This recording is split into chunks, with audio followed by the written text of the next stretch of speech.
안녕하세요. 여러분, 혹시 어제 폭식하고 나서 스트레스로 자책하고 계신가요? 그동안 열심히 해왔던 다이어트의 노력이 수포로 돌아간 것 같아서, 아, 이번 다이어트도 망했구나, 라는 생각이 드시나요? 하지만, 아직은 진짜 살이 된 것이 아니니까, 폭식한 후에 빠르게 복구할 수 있도록 제가 실천하고 있는 루틴을 알려드릴게요.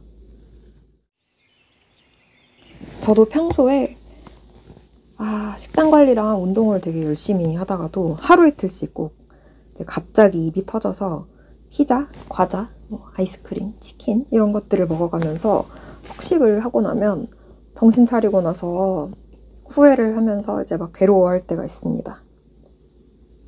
특히 단짠으로 폭식을 한 후에 스트레스 없이 음식이 살로 가는 거를 빠르게 방지하기 위한 실천 루틴 4가지로 나누어서 설명해 드릴게요.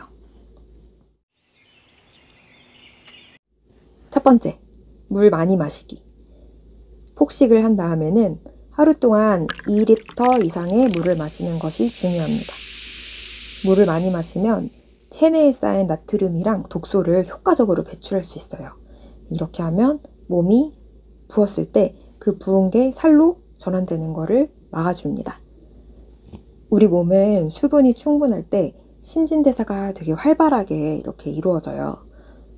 근데 폭식을 한 다음에 나트륨 섭취가 많아진 상태에서는 이게 되게 신진대사가 활발해지지가 않는 거죠. 그래서 수분을 이렇게 많이 섭취를 해주는 게 붓기를 줄이는데 되게 필수적이에요. 예를 들어서 제가 폭식을 한 다음에 물을 되게 많이 마셨더니 오히려 부종이 눈에 띄게 되게 줄어들었고 다음날은 특히 몸이 훨씬 가벼워졌어요. 물 많이 마시면 오히려 더 부을까봐 걱정돼요 라고 생각하실 수도 있어요. 근데 충분하게 수분을 섭취해주면 오히려 체내에 있는 나트륨이 희석이 되거든요. 그래서 부종을 줄이는데 도움이 되고 그 부종을 줄이면 부종이 살로 전환되는 것도 방지하는 데 도움을 줍니다.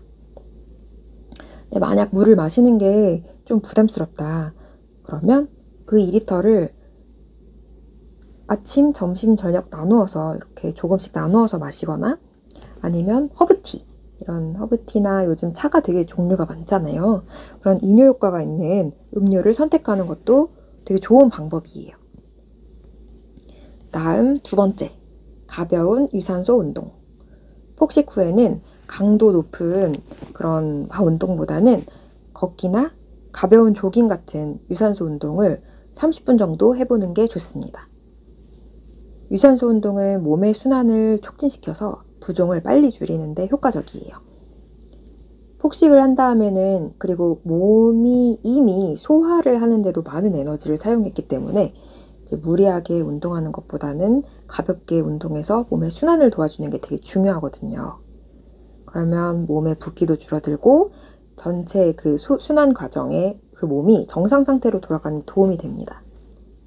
우리 몸에 그리고 우리가 탄수화물을 주로 많이 섭취를 하는데 폭식을 할 때 그러면 아무래도 혈당 수치가 되게 높아져 있어요. 그럼 그 혈당 수치를 좀 안정을 시키는 데 도움이 되고 지방으로 탄수화물이 바뀌지 않게 도움을 줄 수가 있겠죠. 예를 들어서 제가 폭식을 한 다음에 헬스장에 가서 한 30분 정도 이제 실내 자전거를 탄 적이 있어요. 보통 같으면은 막 내가 많이 먹었을 때 막 인터벌 러닝 아니면은 막 되게 그 하체 운동 약간 이런 식으로 과하게 하면서 운동으로 뭐 징역 운동하자 약간 이런 식으로 하는 경우도 되게 있었는데 근데 이게 폭식을 했을 때 스트레스가 또 너무 커지다 보니까 자책을 하게 되니까 그런 거를 할 힘도 없더라고요.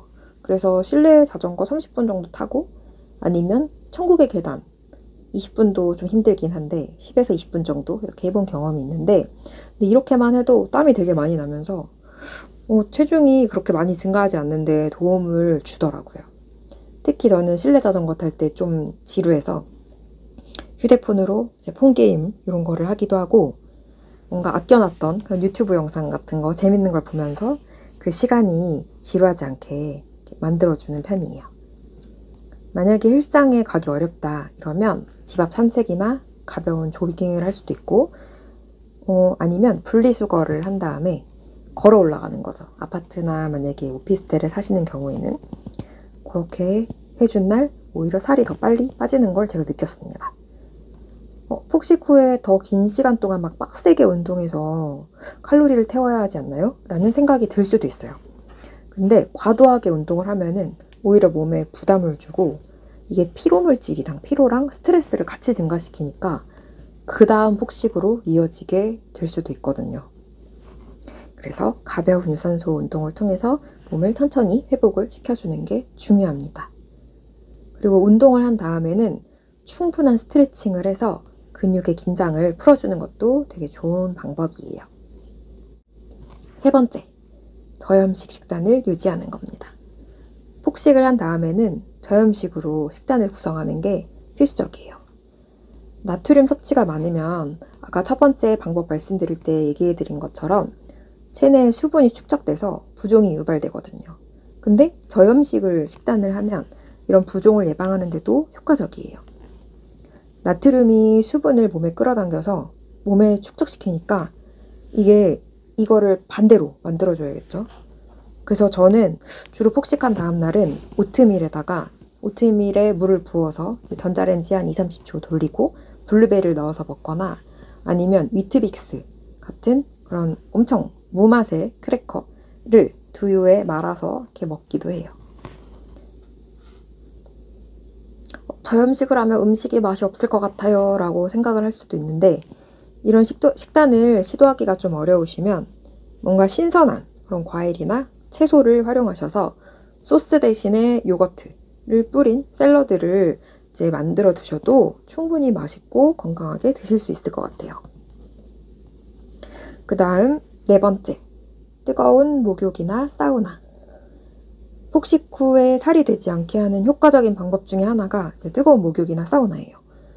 이렇게 막 뜨거운 목욕을 하게 되면 땀을 통해서 체내에 과도한 수분이 배출돼서 붓기를 완화하는 데 도움이 됩니다. 이런 고온 환경에서 몸이 열을 받으면 혈액순환이 또 활발해지고 땀을 통해서 체내 잉여, 남은 수분이 빠져나가서 일단 부종이 줄어들거든요. 제가 최근에 폭식을 한 다음에 목욕탕을 다녀온 적이 있는데 땀을 많이 흘리니까 몸이 훨씬 가벼워지고 붓기도 줄어들었어요. 그리고 목욕탕에 가면은 일단은 뭔가 몸이 이완되잖아요. 그래서 그 스트레스가 경감되더라고요. 목욕탕에 근데 나는 좀 가기가 어렵다. 그런 경우에는 그냥 집에서 욕조에다가 이런 식으로 라벤더 솔트를 풀어놓고 힐링하시는 것도 추천드려요. 뜨거운 목욕이나 사우나는 좀 시간이 너무 오래 걸려요 라고 생각하실 수도 있는데 그러면 뜨거운 물로 그냥 간단하게 샤워를 하거나 아니면 따뜻한 물에 발을 담그는 적용만으로도 이제 효과를 보실 수가 있습니다. 오늘은 이렇게 폭식을 한 다음에 스트레스 없이 살을 빼는 실천적인 방법들에 대해서 이야기를 해보았는데요. 여러분에게 도움이 되게 많이 되셨으면 좋겠어요. 저도 어릴 때 다이어트를 하면서 폭식한 다음에 되게 스트레스를 많이 받았었거든요. 특히 이제 고등학교 때 그때 한창 단 것도 많이 땡기고 약간 이런 맛있는 게 있네 이런 걸 알게 될 때였는데 다이제 초코 한 통에 막 1000칼로리 약간 이런 거를 다 먹고 그리고 막 가래떡도 되게 두꺼운 가래떡 있잖아요. 그런 가래떡을 꿀에 찍어서 먹고 그렇게 막 그냥 밥 먹은 다음에 또 먹는 거죠. 이런 식으로. 그렇게 한 다음에 죄책감이 또 들어서 그날 밤에 막 줄넘기 1000개씩 하고 거의 매일 그랬나? 폭식을 거의 매일 했었어서 그랬던 것 같은데 근데 오히려 그렇게 하면서 제가 시간이 지나면서 깨달은 게 자책하고 스트레스를 받는 게 다이어트를 지속 가능하게 하는 거에서는 방해를 되게 많이 하더라고요. 그래서 저는 스스로에게 좀 더 친절해지기로 했습니다. 그래서 괜찮아. 다음에 더 잘하면 돼. 이런 식으로 스스로한테 좀 말해주고 자책하는 대신에 좀 긍정적으로 이렇게 마음가짐을 가지기 시작했습니다. 그래서 그 결과 다이어트도 더 즐겁고 꾸준하게 할 수 있게 된 것 같아요. 그래서 다이어트가 사실 길고 어려운 과정인데 너무 내 자신을 막 몰아붙이지 말고 스스로한테 친절하게 대해주는 게 되게 중요해요. 여러분도 모두 다이어트 성공을 할 수 있습니다. 물론 제가 엄청난 성공을 했다고 하는 건 아니지만 저도 사실 제가 먹는 거에 비하면 잘 유지하고 있다고 생각이 들거든요. 그래서 이런 노하우를 좀 계속 개발했던 것 같아요. 저도 같이 응원드리고 뭔가 궁금하신 거 있으면은 댓글로 남겨주시면 제가 최대한 열심히 답변을 드려보겠습니다. 오늘 영상이 마음에 드셨으면 좋아요랑 구독도 부탁드리고 다음 영상에서 또 좋은 정보랑 꿀팁 갖고 오겠습니다. 감사합니다.